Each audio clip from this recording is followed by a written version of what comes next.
Anak, bumili ka nga saglit ng mantika dyan sa may tindahan. Okay po mama, akin na po pera pambili.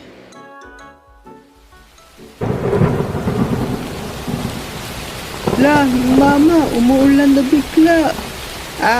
Oo nga no. Sige na, magpayong ka na lang. Bilisan mo, baka bumaha pa.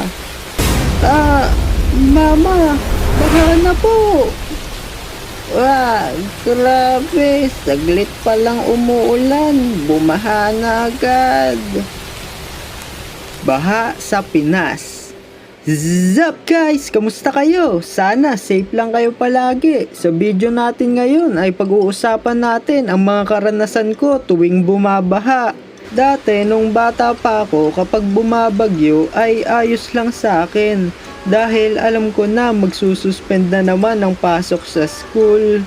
Grabe, ang lakas ng ulan. Sigurado wala na tong pasok. At ang palagi namin ginagawa nun kapag suspended yung pasok at bumabagyo ay pumupunta kami ng mga tropa ko sa ibang parte ng barangay namin na binabaha. At kung sa iba ay sakunayon, para sa amin ay extension ng summer vacation. Kulay kape na water park tapos libre pa.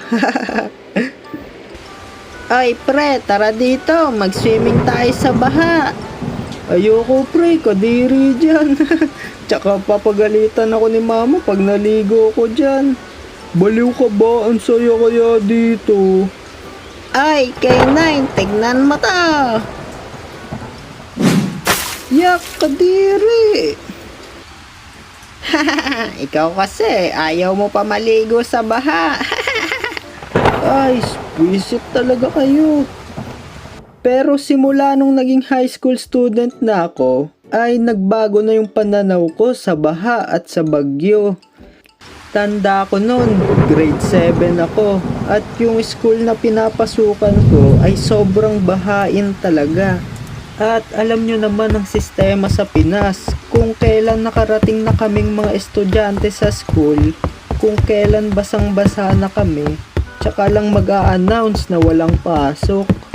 Guys, grabe, sobrang lakas ng ulan, pero may pasok pa din tayo. Kaya nga sobrang basang-basa na tayo, baha pa sa labas ng school.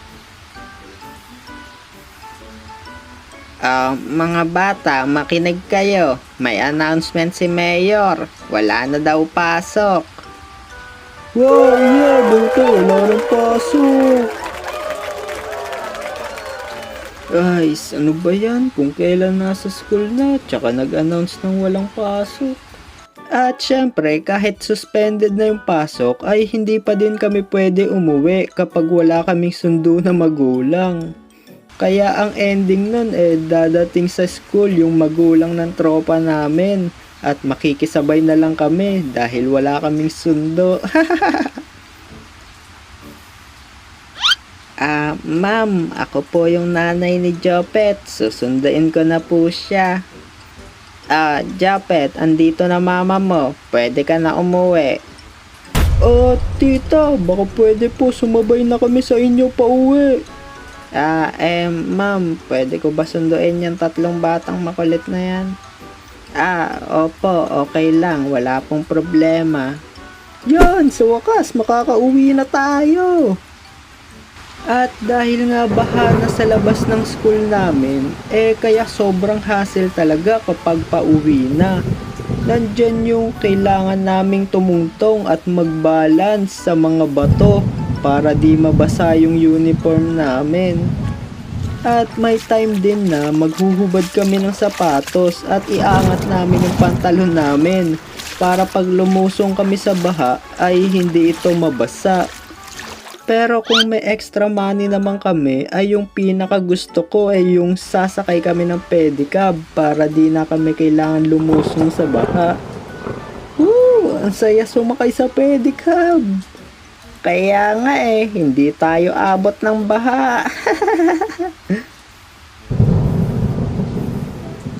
Yung isa pang experience na hindi ko makakalimutan tungkol sa baha ay yung nakasabay ko si Crush lumusong sa baha bago kami pumasok sa school. Noong time na yun, kahit medyo malakas yung ulan, wala pa ding suspension. So no choice, kailangan talaga pumasok at lumusong sa baha. At bago ako lumusong sa baha nun, umupo muna ako sa waiting shed para hubarin ko yung sapatos ko dahil nga lulusong ako sa baha. At habang naguhubad ako ng sapatos ko, ay biglang dumating si Crush at umupo sa may tabi ko. K9, ikaw pala yan. Grabe no, baha na pero may pasok pa din. Kaya nga grabe, kailangan pa natin talaga lumusong sa baha. K9, hintayin mo na ako, sabay na tayo pumasok. Maghuhubad lang din ako ng sapatos ko.